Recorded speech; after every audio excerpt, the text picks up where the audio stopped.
Thank you all. Thank you for that very gracious and warm Cincinnati welcome. I'm honored to be here tonight. I appreciate you all coming. Tonight I want to take a few minutes to discuss a grave threat to peace and America's determination to lead the world in confronting that threat. The threat comes from Iraq. It arises directly from the Iraqi regime's own actions, its history of aggression, and its drive toward an arsenal of terror. 11 years ago, as a condition for ending the Persian Gulf War, the Iraqi regime was required to destroy its weapons of mass destruction, to cease all development of such weapons, and to stop all support for terrorist groups. The Iraqi regime has violated all of those obligations. It possesses and produces chemical and biological weapons. It is seeking nuclear weapons. It has given shelter and support to terrorism and practices terror against its own people. The entire world has witnessed Iraq's 11-year history of defiance, deception, and bad faith. We must also never forget the most vivid events of recent history. On September the 11th, 2001, America felt its vulnerability, even to threats that gather on the other side of the earth. We resolved then, and we are resolved today, to confront every threat from any source that could bring sudden terror and suffering to America. Members of Congress of both political parties and members of the United Nations Security Council agree that Saddam Hussein is a threat to peace and must disarm. We agree that the Iraqi dictator must not be permitted to threaten America and the world with horrible poisons and diseases and gases and atomic weapons. Since we all agree on this goal, the issue is, how best can we achieve it? Many Americans have raised legitimate questions about the nature of the threat, about the urgency of action. Why be concerned now? About the link between Iraq developing weapons of terror and the wider war on terror. These are all issues we've discussed broadly and fully within my administration. And tonight, I want to share those discussions with you. First, some ask why Iraq is different from other countries or regimes that also have terrible weapons.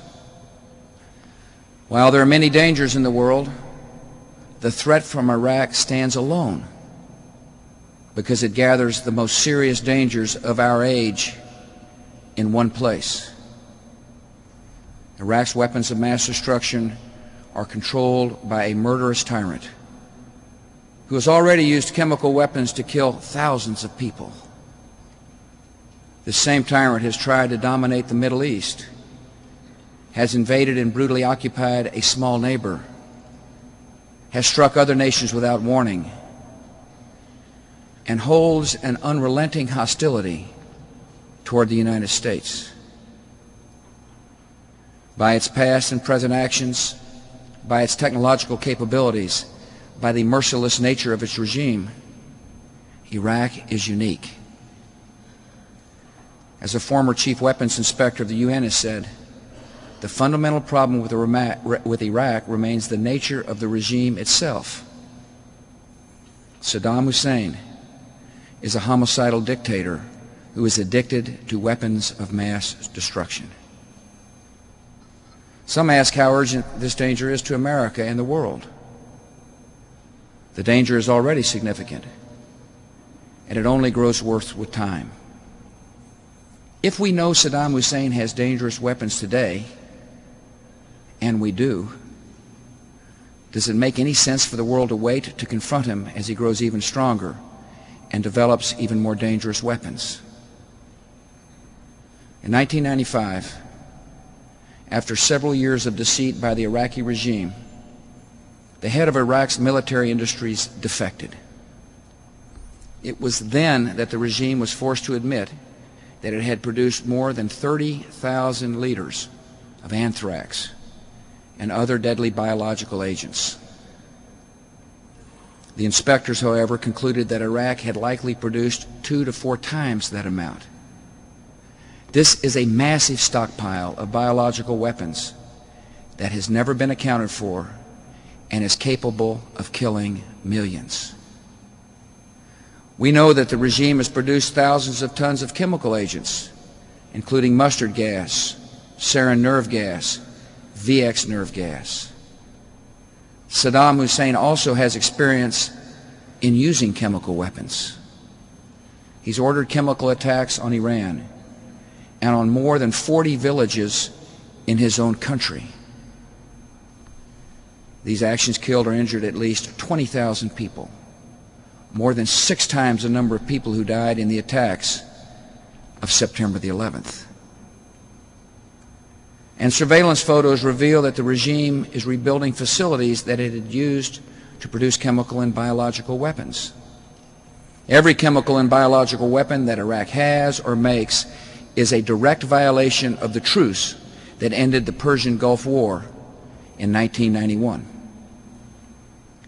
Yet Saddam Hussein has chosen to build and keep these weapons despite international sanctions, UN demands, and isolation from the civilized world. Iraq possesses ballistic missiles with a likely range of hundreds of miles, far enough to strike Saudi Arabia, Israel, Turkey, and other nations in a region where more than 135,000 American civilians and service members live and work. We've also discovered through intelligence that Iraq has a growing fleet of manned and unmanned aerial vehicles that could be used to disperse chemical or biological weapons across broad areas. We're concerned that Iraq is exploring ways of using these UAVs for missions targeting the United States. And of course, sophisticated delivery systems aren't required for a chemical or biological attack. All that might be required are a small container and one terrorist or Iraqi intelligence operative to deliver it.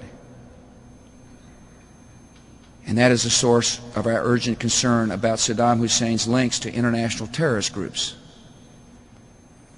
Over the years, Iraq has provided safe haven to terrorists such as Abu Nidal, whose terror organization carried out more than 90 terrorist attacks in 20 countries that killed or injured nearly 900 people, including 12 Americans.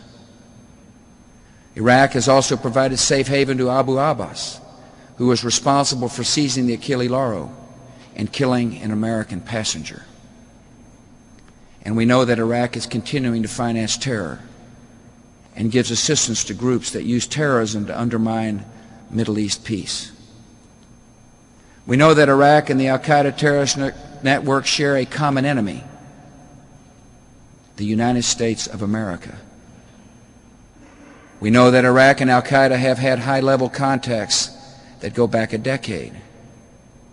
Some Al-Qaeda leaders who fled Afghanistan went to Iraq. These include one very senior Al-Qaeda leader who received medical treatment in Baghdad this year and who has been associated with planning for chemical and biological attacks. We've learned that Iraq has trained Al-Qaeda members in bomb making, in poisons, and deadly gases. And we know that after September the 11th, Saddam Hussein's regime gleefully celebrated the terrorist attacks on America. Iraq could decide on any given day to provide a biological or chemical weapon to a terrorist group or individual terrorists. Alliance with terrorists could allow the Iraqi regime to attack America without leaving any fingerprints. Some have argued that confronting the threat from Iraq could detract from the war against terror. To the contrary, confronting the threat posed by Iraq is crucial to winning the war on terror. When I spoke to Congress more than a year ago, I said that those who harbor terrorists are as guilty as the terrorists themselves. Saddam Hussein is harboring terrorists and the instruments of terror, the instruments of mass death and destruction, and he cannot be trusted. The risk is simply too great that he will use them or provide them to a terror network. Terror cells and outlaw regimes building weapons of mass destruction are different faces of the same evil. Our security requires that we confront both, and the United States military is capable of confronting both. Many people have asked how close Saddam Hussein is to developing a nuclear weapon. Well, we don't know exactly, and that's the problem. Before the Gulf War, the best intelligence indicated that Iraq was 8 to 10 years away from developing a nuclear weapon.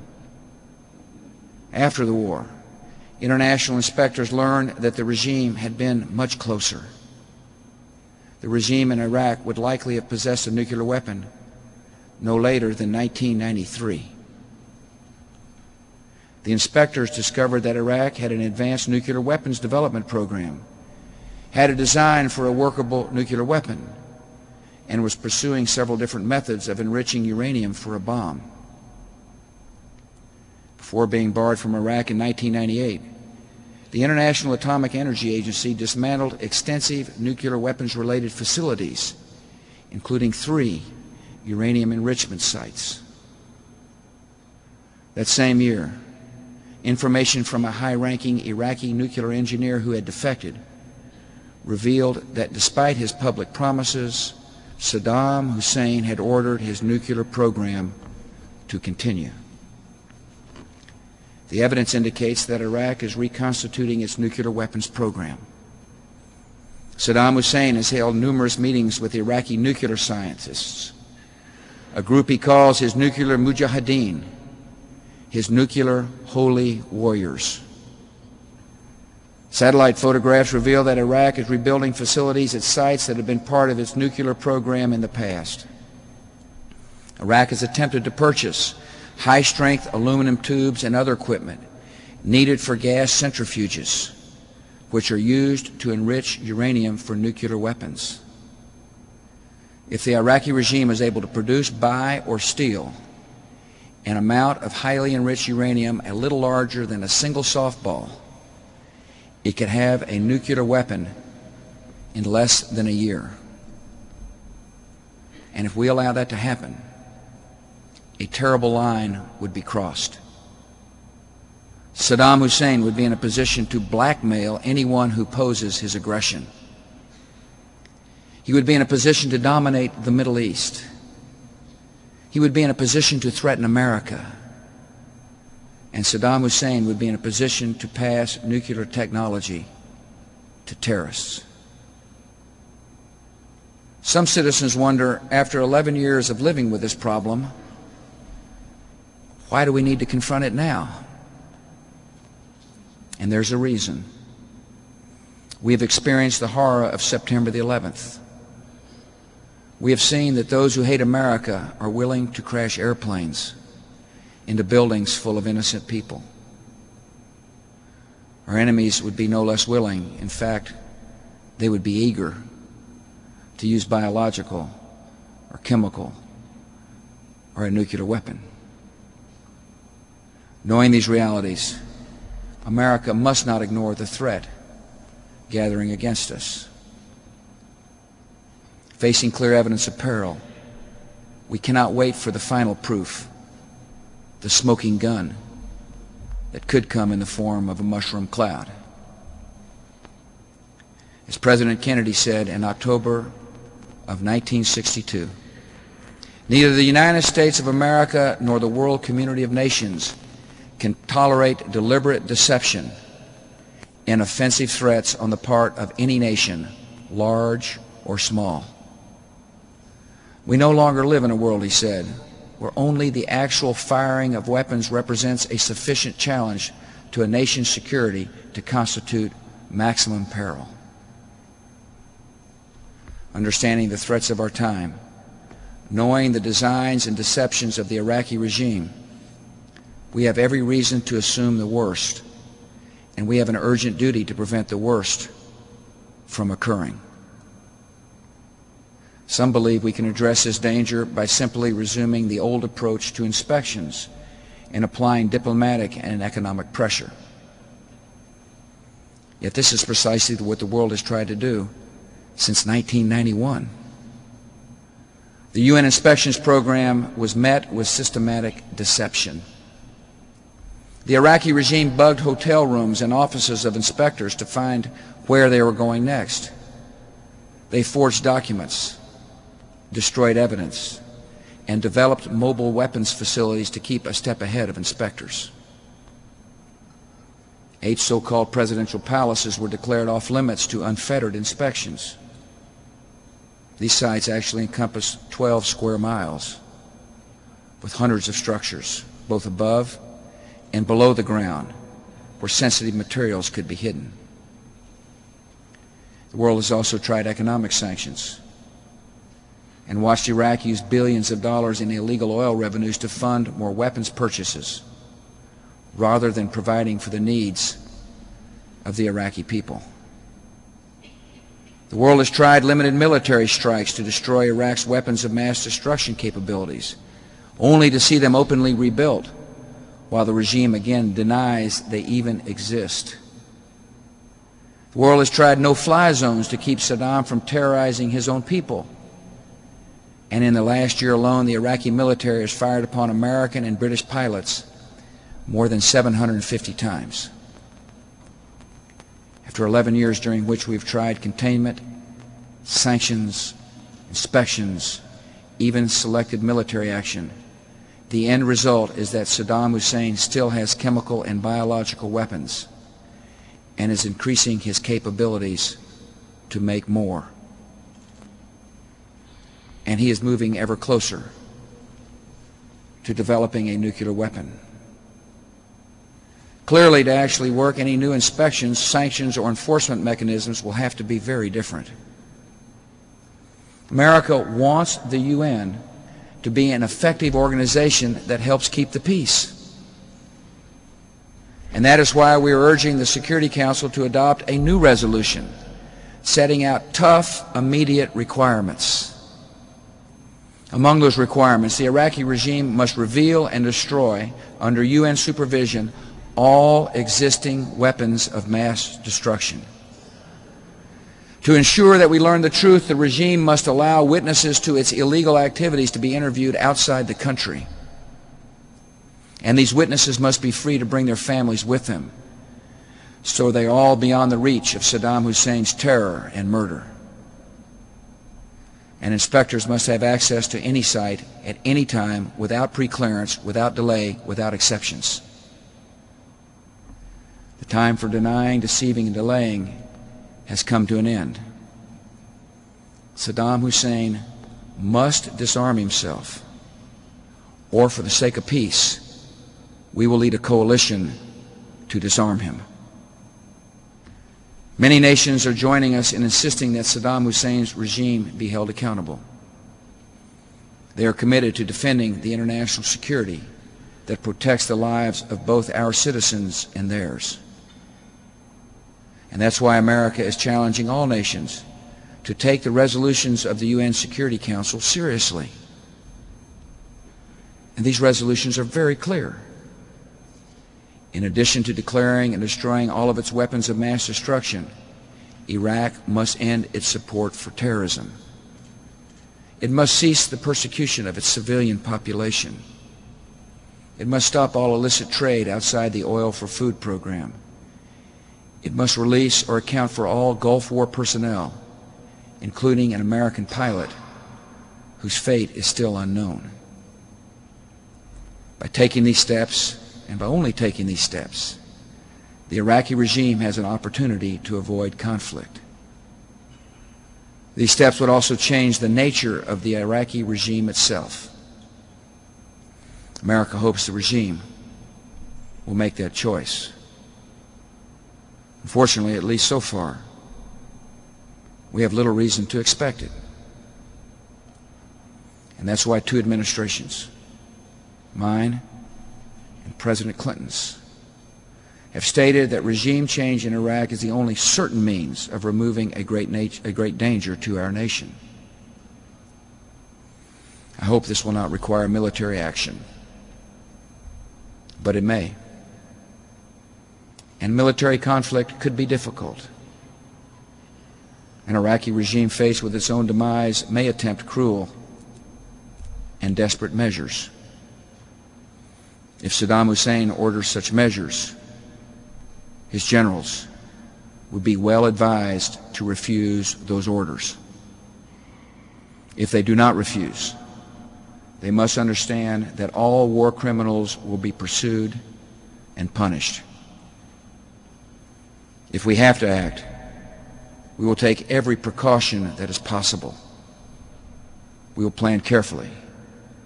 We will act with the full power of the United States military.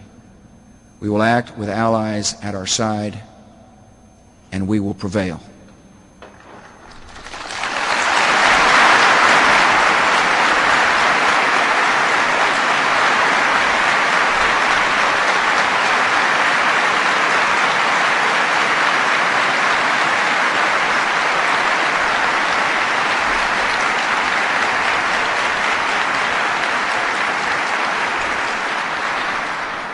There is no easy or risk-free course of action.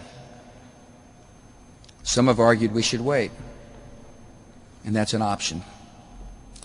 In my view, it's the riskiest of all options, because the longer we wait, the stronger and bolder Saddam Hussein will become. We could wait and hope that Saddam does not give weapons to terrorists or develop a nuclear weapon to blackmail the world. But I'm convinced that is a hope against all evidence. As Americans, we want peace. We work and sacrifice for peace. But there can be no peace if our security depends on the will and whims of a ruthless and aggressive dictator. I'm not willing to stake one American life on trusting Saddam Hussein. Failure to act would embolden other tyrants, allow terrorists access to new weapons and new resources, and make blackmail a permanent feature of world events. The United Nations would betray the purpose of its founding and prove irrelevant to the problems of our time. And through its inaction, the United States would resign itself to a future of fear. That is not the America I know. That is not the America I serve. We refuse to live in fear.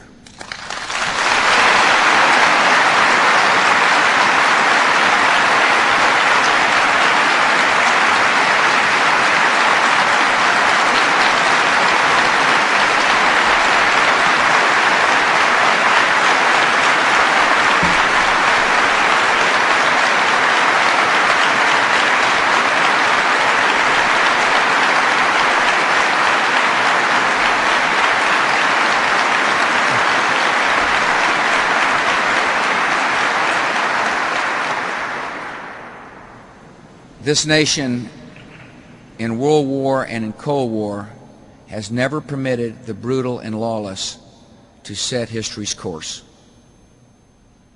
Now as before, we will secure our nation, protect our freedom, and help others to find freedom of their own. Some worry that a change of leadership in Iraq could create instability and make the situation worse.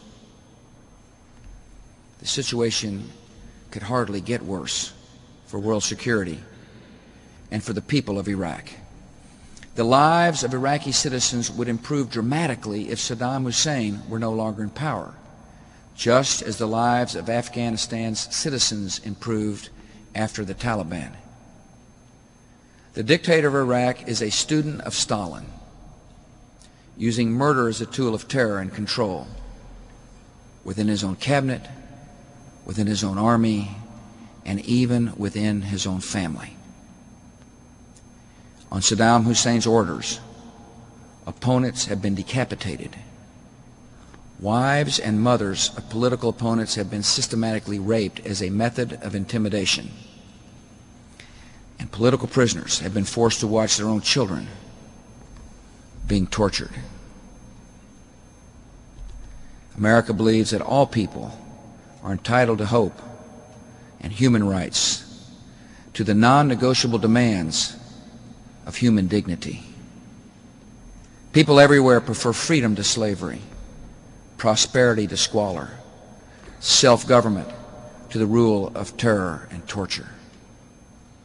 America is a friend to the people of Iraq. Our demands are directed only at the regime that enslaves them and threatens us. When these demands are met, the first and greatest benefit will come to Iraqi men, women, and children.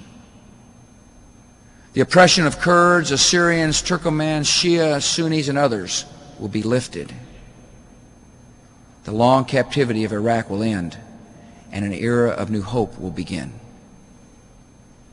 Iraq is a land rich in culture, and resources, and talent. Freed from the weight of oppression, Iraq's people will be able to share in the progress and prosperity of our time. If military action is necessary, the United States and our allies will help the Iraqi people rebuild their economy and create the institutions of liberty in a unified Iraq at peace with its neighbors. Later this week, the United States Congress will vote on this matter. I have asked Congress to authorize the use of America's military, if it proves necessary, to enforce UN Security Council demands. Approving this resolution does not mean that military action is imminent or unavoidable. The resolution will tell the United Nations and all nations that America speaks with one voice and is determined to make the demands of the civilized world mean something.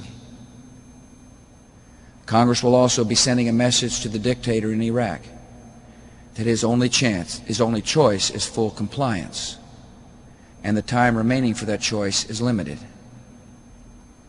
Members of Congress are nearing an historic vote. I'm confident they will fully consider the facts and their duties.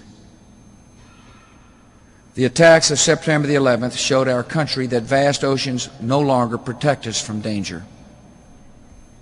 Before that tragic date, we had only hints of al-Qaeda's plans and designs. Today in Iraq, we see a threat whose outlines are far more clearly defined and whose consequences could be far more deadly. Saddam Hussein's actions have put us on notice, and there is no refuge from our responsibilities. We did not ask for this present challenge, but we accept it.